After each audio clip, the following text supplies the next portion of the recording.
Bonjour à tous, bienvenue sur Astro Caca. Alors aujourd'hui, on va vous parler du thème de l'Union Européenne. Alors pourquoi j'ai choisi de parler de l'Union Européenne? Là on est aujourd'hui le 25 décembre 2022, donc joyeux Noël, joyeux Noël à tous. Pourquoi parler de l'Union Européenne? Parce que j'ai été intrigué par ce qui s'est passé récemment. Alors je ne sais pas si vous avez su. Nous avons eu un petit événement de corruption de la part de nos chères élites européennes. Donc pas mal de personnes, dont le vice ou l'adjoint à la présidente de la Commission européenne, cette chère Ursula von der Leyen, qui est tellement incorruptible elle-même aussi. Donc son adjoint, visiblement, ou sous le vice-président de la commission est passé par la case prison ou la case garde à vue pour de la corruption par rapport à cette chère Coupe du Monde au Qatar, par rapport à l'attribution, visiblement, il y a, je sais pas, une douzaine d'années de cette Coupe du Monde qui vient de se terminer, dans des conditions dont on pourrait parler d'ailleurs astrologiquement aussi. Donc on est dans une espèce d'océan politique très corruptif, avec des personnels visiblement très corruptibles, à du pouvoir, à de l'argent. Donc je me suis posé la question, mais de quoi parle-t-on de l'Union Européenne et comment s'est forgée cette entité morale, cette entité politique qu'est l'Union Européenne?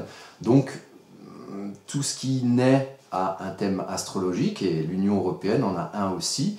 Alors on peut prendre ça sous différents prismes. Moi j'ai décidé de prendre la naissance de l'Union Européenne, la naissance de ce nom, de ce terme, Union Européenne, puisque l'Europe est née, le concept de l'Europe est né après la Seconde Guerre mondiale, avec Jean Monnet et Robert Schuman, qui ont d'abord créé la CECA, enfin participé ou impulsé à créer la CECA, Communauté européenne du charbon et de l'acier, puis la CEE, avec le traité de Rome en 1957, et puis après il y a eu de plus en plus de pays qui sont rentrés, jusqu'à 12 au moment du traité de Maastricht en 1992. Et donc le traité de Maastricht a été signé le 7 février 1992, c'est le thème que vous avez derrière moi. Et ensuite il y a le thème que je vais comparer de l'entrée en vigueur de ce traité, qui était le 1er novembre 1993. Donc j'ai pris à minuit à Bruxelles, puisque Bruxelles est la capitale de l'Union Européenne. Bon, alors l'Europe c'est une création, bon, l'historique, c'est la création de l'Union Européenne. On a l'Europe qui est en guerre sans cesse depuis très longtemps. Et ça s'est fini par le paroxysme de la Seconde Guerre mondiale, avec voilà, finalement la fin de cette espèce d'enflée nazie, la fin de la Seconde Guerre mondiale, et puis voilà, on reconstruit quelque part quelque chose de très plutonien, on reconstruit sur des bases saines après avoir tout cramé. Et donc il y a l'idée d'Europe qui est née du fait qu'il faut qu'il y ait une entité commune entre tous les pays européens pour éviter de se faire la guerre, et de se manger des marrons. Et les marrons des États, c'est des missiles, c'est des morts, c'est des millions de morts. Donc on va essayer d'éviter, on va faire un truc ensemble pour faire la paix ensemble. Et si on est soi-même une unité, on ne pourra pas se faire la guerre à soi-même, croyait-il à l'époque. Donc bon, on a quand même un lien assez proche à la reconstruction de l'Europe, et notamment de l'Europe de l'Ouest, par l'Amérique, par l'entité états-unienne, américaine. Il se trouve que c'est plutôt, avant on était complotiste quand on disait ça, mais maintenant l'information a plutôt pignon sur rue, que l'un des fondateurs de l'Union Européenne était un membre de la CIA, Jean Monnet, je te salue, de là où tu nous regardes. Et bon, cette construction européenne a été, voilà, s'est fait sous le giron, on va dire, de cette Europe transatlantique, et donc jusqu'à arriver au traité de Maastricht et au traité actuel. Bon, alors on va analyser sans entrer plus loin dans mes opinions politiques personnelles ou dans les opinions politiques personnelles de chacun. On va se borner à étudier de manière astrologique ce thème de l'Union Européenne. Après, on aurait pu le comparer également, ça ne va pas être l'objet dans cette vidéo, au thème des États-Unis, ou par exemple aux événements récents, type le thème de la guerre en Ukraine, ou d'autres choses, où l'Europe a quand même un rôle à jouer et un rôle qu'elle joue de manière assez active. Alors, l'Union européenne, voici le thème de l'Union européenne. Donc on a ici un ascendant Lion. Ça va être intéressant parce que l'ascendant de la promulgation de l'Union européenne, en novembre 1993, donc quelques 6 mois après, est aussi ascendant Lion à 12 degrés. Donc on a quand même un apprentissage de l'énergie Lion. Donc pour l'entité européenne, on a un apprentissage de l'affirmation. L'apprentissage d'être sur la scène de sa vie qu'elle mène en tant qu'entité Union européenne. Donc une idée d'affirmation, une idée d'éclairer, ça va bien avec les idéaux de base de l'Union européenne qui était de mettre dans une entité commune des pays qui avant se faisaient la guerre. Donc une idée quelque part de générosité, une idée quelque part de création, de quelque chose d'esprit créatif, puisqu'on crée une entité commune pour éclairer, pour briller, pour s'affirmer, pour réchauffer quelque part. Donc réchauffer, il y a le côté réchauffé double sens de ce qu'on a peut-être voulu créer avant en entité commune. Il y avait l'ONU qui est arrivée sur les espèces de restes de la Société des Nations qui avait avant la Seconde Guerre mondiale et qui n'a pas vraiment su jouer son rôle pour éviter une guerre mondiale. Donc il y a l'idée de réchauffer aussi, de mettre dans une entité commune des pays pour qu'ils puissent aussi, il y a l'idée de solidarité des pays plus pauvres qui sont aidés par les pays les plus riches au sein de cette entité européenne. Donc cette idée de réchauffer, cette idée de générosité léonine du lion. Donc voilà, une idée de s'affirmer. Mais attention, il y a un Chiron en maison 12. Donc ça veut dire que quelque part, il y a une blessure de l'ego. Il y a une blessure de l'ego, effectivement.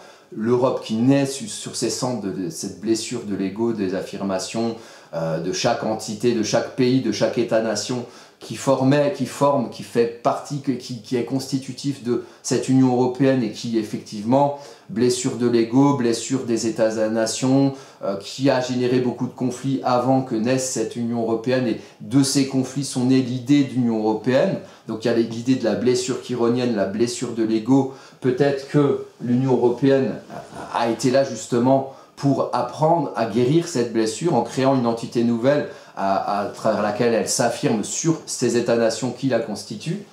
On a, alors ce qui est très important ici, vous voyez, on a un côté oriental qui est très habité par deux conjonctions distinctes. Donc il y a la conjonction Uranus-Vénus-Mars en Capricorne, et il y a la conjonction Saturne-Mercure, Lune noire-Soleil en Verseau, sur le descendant. Donc Saturne, il est sur le descendant quasiment pile. Donc il y a une idée d'épreuve, il y a une idée qu'il faut du temps, il y a une idée de limitation et de restriction de l'entité européenne dans son rapport à l'autre. Et son rapport à l'autre, ça veut dire le rapport aux autres entités extérieures à l'Europe, soit peut-être la Chine, soit peut-être les États-Unis. Quand on a Saturne, il faut du temps, il faut des épreuves, et aussi il y a du temps pour la légitimation. Donc peut-être il y a du temps pour la légitimation de son moi qui doit s'affirmer sur d'autres entités, et même sur les entités États-nations à l'intérieur de l'Union européenne. Donc du temps et des épreuves pour que l'Europe puisse s'affirmer et puisse quelque part créer ce lien communicant, Mercure en Verseau, donc puisse avoir quelque part, mettre du temps à s'affirmer, à se construire dans cette communication en réseau peut-être interne à l'Union européenne. Donc dans quelque part la diffusion du message européen et du fonctionnement européen au sein même de son institution. Donc quelque part il y a une idée qu'il y a des épreuves pour que l'Europe, l'Union européenne, puisse se faire comprendre au sein de son propre réseau communicationnel interne, fait des États-nations qui la constituent et qui vont évoluer. Il y a aussi une idée de multiplication par Mercure. Mercure multiplie tout ce qui touche, donc de multiplication des institutions saturniennes qui viennent se corréler à l'Union européenne. Et là, ici, en 1992, l'Union européenne était constituée de 12 membres, et puis ça va augmenter jusqu'à 2007 où il y en aura 25 membres, avec beaucoup de circonvolutions, des traités en veux-tu, en voilà, et même des traités auxquels les peuples des États-nations ont dit non, et finalement les institutions des États-nations ont dit bah, vous avez dit non, mais en fait c'est pas la bonne solution, on va dire oui pour vous. Et donc là je parle du traité de la Constitution européenne refusé par la France en 2005, et validé en 2008 par le gouvernement français via le traité de Lisbonne en 2008. Donc après, ça donne toute sa vertu au fait qu'on puisse voter, hein, et au fait qu'on puisse finalement dire que bon, ben, votre vote n'a pas satisfait nos exigences, on va décider de faire quand même comme on veut. C'est intéressant comme concept démocratique, hein, on pourrait y revenir éventuellement, mais on ne le fera pas, voilà. Donc, enfin pas ici du moins. Donc du coup, il y a quelque chose de constitutif d'une espèce de communication et d'une multiplication d'entités dans lesquelles les États-nations communiquent en réseau au sein de l'Union européenne. Et, alors attention, méfiance, il y a un soleil, lune noire. Donc, il faut toujours un peu se méfier des soleils lune noire. Parce que vous voyez, il y a l'apprentissage de l'ego, l'apprentissage du signe solaire Lion, avec la blessure en Lion. Donc il y a vraiment une blessure par rapport à la capacité d'affirmation. Il y a une blessure par rapport au fait de peut-être éclairer plutôt que d'aveugler, ou éclairer plutôt que de s'aveugler avec son propre ego, et peut-être à travers Mercure ici, une multiplication de plein de petits égos qui viennent chacun s'aveugler et donner un peu leur pierre, leur part, leur bois dans la chaudière de l'aveuglement collectif, peut-être qu'il y a de ça.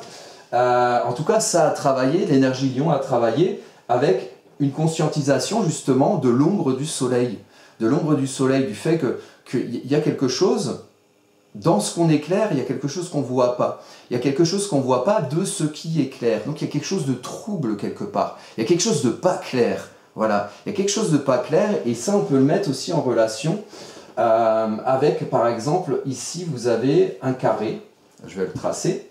Vous avez un carré entre le Soleil lune noire et Pluton.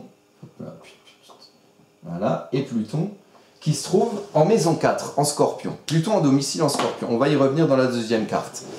Donc il y a quelque chose de trouble, il y a quelque chose de sous-jacent. Pluton est en maison 4, donc c'est là où on est, là où l'Europe est, là où l'Europe habite. C'est-à-dire pour l'Europe, les pays européens, qui est sous-jacent. Pluton, plutocratie.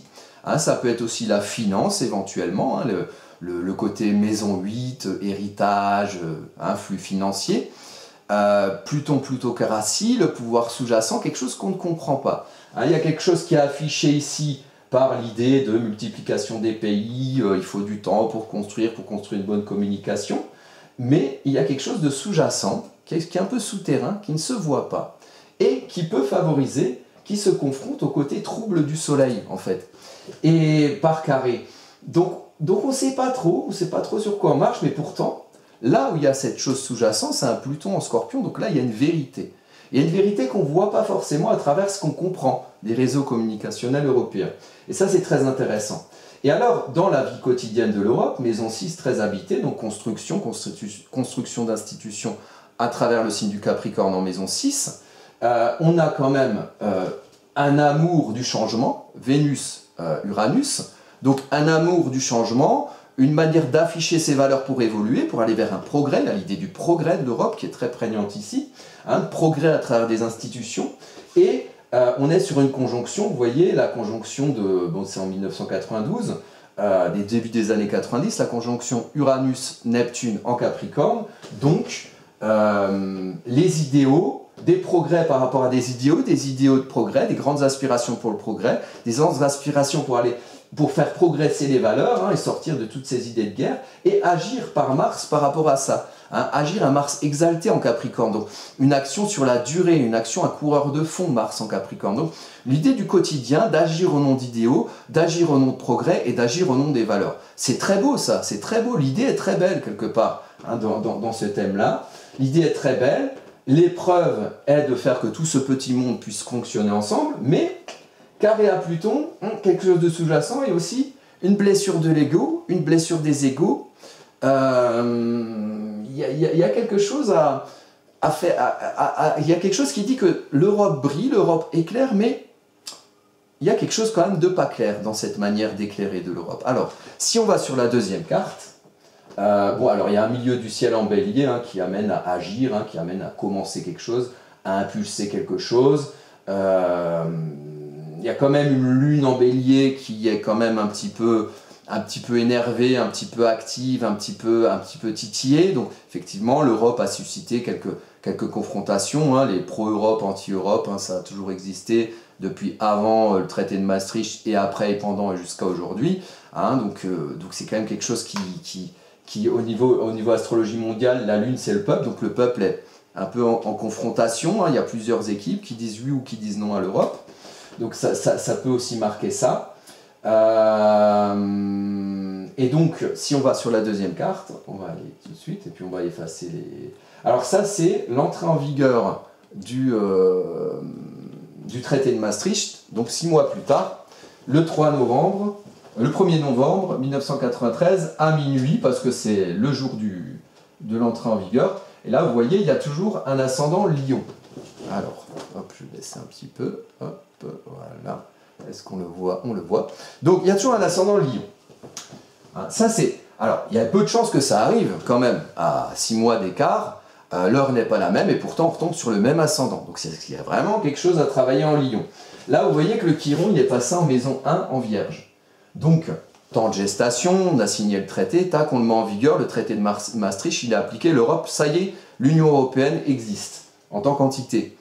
Et là, ici, il y a quelque chose à guérir dans l'ordonnancement, dans le discernement, dans le fait que l'Europe, en tant qu'entité, puisse discerner sa propre identité, fasse preuve de discernement et quelque part un certain esprit de minutie pour pouvoir ranger chaque chose à sa place et pouvoir utiliser bien les outils pour appliquer concrètement le fait que l'Europe existe.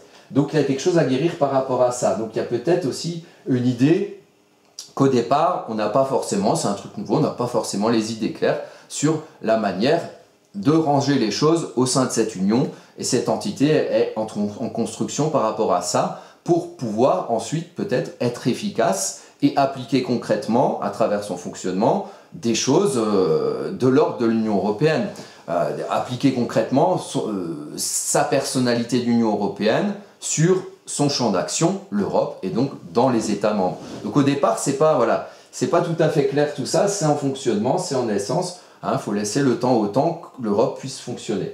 Il y a un grand amas ici, au bas du thème, est-ce qu'on le voit? Oui. Donc vous avez, attention, on commence, Junon, Vénus, Jupiter, Soleil, Mercure rétrograde, Mars et Pluton conjoints et le nœud lunaire nord. Bon, ça fait du monde. Alors tout ça, c'est le socle du thème. Donc effectivement, l'Europe, l'union, Vénus, les valeurs, Jupiter, la manière de prendre sa place. Donc on a quand même ici deux signes, deux planètes plutôt positives avec l'union, et la balance qui signifie une équité, une justice, un équilibre, une quête d'équilibre, et une manière de prendre sa place par Jupiter et d'afficher ses valeurs dans une quête d'équilibre. L'Europe est là pour équilibrer les pays entre eux, et équilibrer, que les pays entre eux puissent s'équilibrer au sein d'un fonctionnement équitable. Ça, c'est les valeurs qui sont affichées. Donc c'est plutôt doux, c'est plutôt positif.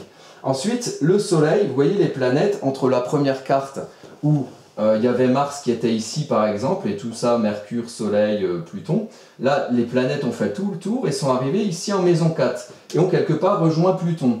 Alors, en deux groupes, il y a donc l'entité complète avec le Soleil, Mercure rétrograde, Mars et Pluton, et surtout Mars et Pluton, dont il va falloir parler plus précisément, en maison 4 en Scorpion. Bon, alors, déjà Mercure rétrograde, bon, ça commence, ça rejoint un peu le Chiron en Vierge, donc les choses ne sont pas tout à fait claires. Les communications, il y a un peu de quiproquo, bon, c'est le démarrage, on ne sait pas bien où on est, on ne sait pas bien où on habite, on a créé cette entité un petit peu informe, bon, il faut le temps de s'y mettre. Tout ça éclairé par le Soleil, donc les débuts de l'Europe ont été un petit peu laborieux, on va dire. Mais là, on a Mars qui était ici au niveau du descendant, qui a fait tout le tour et qui est arrivé sur Pluton au moment de l'entrée en vigueur de l'Union européenne. Mars et Pluton, c'est les 2 maîtres du Scorpion. Donc on a vraiment quelque chose, quand je parlais de plutocratie, de quelque chose de sombre, de sous-jacent qu'on ne voit pas forcément, mais qui est constitutif d'une vérité de ce qu'est l'Union européenne. Au moment de l'entrée en vigueur de l'Union européenne, au moment où elle agit, Mars, tac, il est où? Il est chez Pluton. Il n'est pas là où il y a les idéaux, avec les idéaux quotidiens, avec justement la conjonction qui est devenue exacte, Neptune-Uranus. Il est avec Pluton-Mars. Donc ça peut indiquer que là, à partir de... Quand on a signé le traité, ok, on disait, ouais, on va agir pour que tout le monde puisse s'entendre, hein, des bonnes relations équitables, tout ça, et qu'on comprenne bien le réseau européen. Très bien.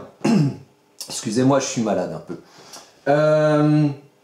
Très bien. Et ensuite, quand on arrive vraiment dans le feu de l'action, quand l'Europe fonctionne réellement, là, Mars, il est chez Pluton. Donc là, il y a une idée quand même d'action un peu en sous-marin. D'action en sous-marin qui constitue une véritable vérité de ce qu'est l'Europe, de là où elle habite, de sa maison 4, hein, de son cocon. En fait, le cocon, l'Europe, c'est quoi? L'Europe, c'est un Mars-Pluton en Scorpion, en vrai. L'Europe, elle dit dans sa vie quotidienne que c'est un Uranus-Neptune en Capricorne, donc hein, du progrès, des aspirations, une constitution d'instituts, une construction d'institutions hein, pour un progrès, pour des idéaux. Mais en vrai, l'Europe, d'après ce thème natal, pour moi, d'après ce que j'interprète, après ça peut être revu et corrigé évidemment, c'est un Mars plutôt en Scorpion en maison 4. Donc ça veut dire que dans la maison Europe, il y a quelque chose qui agit en sous-marin, en sous-jacent, de plutonien, et attention parce que Pluton, le dieu des enfers, et Mars, le dieu de la guerre, c'est pas ami-ami, hein, si ça agit en sous-marin, c'est pas pour faire la paix et le bonheur sur Terre, hein, forcément, hein, on pourrait faire ça, agir en sous-marin pour ça, mais moi quand je vois un Mars, vous voyez le début de la guerre en Ukraine, il y avait du Mars conjoint Pluton, et puis il y avait Vénus à côté, mais Mars-Pluton, qui était en Capricorne à l'époque, hein, qui devait être à peu près ici, sur cette conjonction, non, il était un peu plus loin, il était fin Capricorne, à peu près ici, dans la maison 6 de l'Europe. Donc Mars-Pluton, c'est pas super engageant au niveau de l'harmonie des relations, si vous voulez. Voilà. Il y a une idée d'un pouvoir qu'on ne voit pas, qui est sous-marin, Pluton, plutocratie, qui en fait dirige la base, le socle de l'Europe, dans la vérité de ce qu'elle est. Et là, vous voyez l'aspect de grand carré. Donc là, il y a un grand carré ici, tac, tac, tac, tac. Ok, avec la Lune en culmination en Taureau. Donc ça veut dire quand même quelque part une vision sociale du monde, de l'Europe, qui est quand même quelque chose de sympa. L'Europe, c'est sympa. L'Europe, c'est affable. L'Europe, c'est un taureau exalté, une lune exaltée en taureau. Donc, hein, c'est quelque chose, c'est confortable, l'Europe. Hein. L'Europe, il y a l'euro, les pays sont bien. Voilà, on aide les pays les plus pauvres. Hein, on fait des missions à travers le monde où on aide les pays, on est solidaire avec les pays les plus pauvres de l'Union. Voilà. Donc, il y a quelque chose de sympa, hein, Lune bah, attention, parce que Macron aussi, là, enfin, pas dévoiler ici mes idées politiques, hein, mais Macron, il a aussi Lune en Capricorne. Quand vous voyez, il est sympa, il serre des mains, là, il va consoler Mbappé, ouais, super. Hein, Lune en Taureau, donc très affable, quoi. L'Europe, c'est un concept sympa, donc ce qui se voit extérieurement, c'est ça. Mais au fond, c'est un Mars-Pluton en Scorpion, donc c'est plus sombre, voilà. Et donc il y a un carré entre cette lune, l'ascendant, bon c'est un carré à 7 degrés donc il n'est pas super exact, mais enfin il est quand même tracé. La lune à Saturne, donc le côté limitation, restriction et épreuve dans le fait de pouvoir faire fonctionner tout le monde ensemble dans un réseau commun, l'Union européenne, et en carré avec ce Mars-Pluton. Donc il y a un vrai lien un petit peu fightant, un petit peu challengeant entre ce que l'Europe montre et ce que l'Europe est vraiment. Entre sa manière à l'Europe de s'affirmer en tant qu'entité et les épreuves qu'elle subit par rapport aux entités qu'elle a face à elle, Chine, États-Unis, ou par rapport à sa construction interne, aux entités, aux États membres, aux États-nations qui sont à l'intérieur, avec notamment l'Angleterre qui est partie, voilà, des choses comme ça. Donc c'est pas évident de faire fonctionner tout ce petit monde ensemble en tant qu'institution, même si Saturne ici, il gouverne les idéaux et les velléités de progrès au niveau institutionnel de l'Europe dans sa vie quotidienne. Il y a quelque chose qui montre que c'est une tâche qui est ardue, et qui est rendue d'autant plus ardue qu'il y a une différence entre ce qu'on voit de l'Europe et ce qu'on ne voit pas, ce qu'on voit moins. Enfin, si on veut voir là, il faut fouiller un petit peu. Et puis sinon, ben, on écoute le mainstream et puis on voit une lune en taureau et c'est super, ça évite la guerre, on est tous bien dans notre précaré européen et on se sent bien, on est en confort. Voilà, bon c'était une petite vidéo, alors je sais pas, j'espère que c'est court, c'est pas fait pour être long, pour vous expliquer un petit peu voilà, l'identité européenne vue par le prisme astrologique. Donc c'est toujours une excuse pour faire de l'astrologie. Bon, si vous voulez me consulter ou en savoir plus sur ça ou faire des thèmes personnels, vous avez le site astrocaca.fr, hein, il y a toujours mes prestations, vous allez tout en bas, si jamais ça vous intéresse, hein, voilà, vous pouvez commander un thème. Et puis voilà, ben, des vidéos, ça continue. Là, on va bientôt être à une centaine de vidéos. Donc il y a de quoi faire de l'astrologie, voilà, pour apprendre gratuitement l'astrologie. Et donc ben, moi je vous dis à bientôt, j'espère que tout ira bien en Europe les prochains temps. Juste petite info, je l'ai développé sur une autre vidéo sur le transit de Poutine, je crois.